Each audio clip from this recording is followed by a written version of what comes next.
Mais qui aurait pu imaginer que ce jeune général au charisme incontestable allait quelques années plus tard se transformer en un dictateur impitoyable? Oui, car très vite, il élimine ses rivaux, non pas toujours par la directe, mais souvent par la manipulation, cooptation ou même assassinat.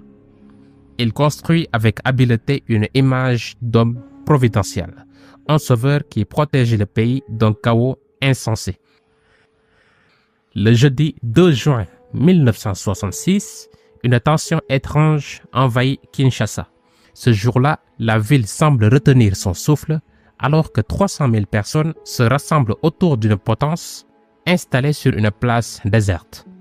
L'estrade est surveillée par des soldats et une fanfare militaire joue des airs inappropriés. Puis, le bourreau, vêtu d'une robe noire et le visage caché, monte la potence sous les yeux d'une foule silencieuse. Ce moment découle de l'annonce de Mobutu 3 jours plus tôt, le 30 mai, par radio. Il accuse 4 figures politiques de comploter contre son régime.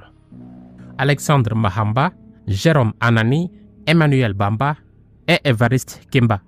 Ces anciens alliés sont désormais qualifiés de traîtres pour avoir tenté de renverser l'ordre établi.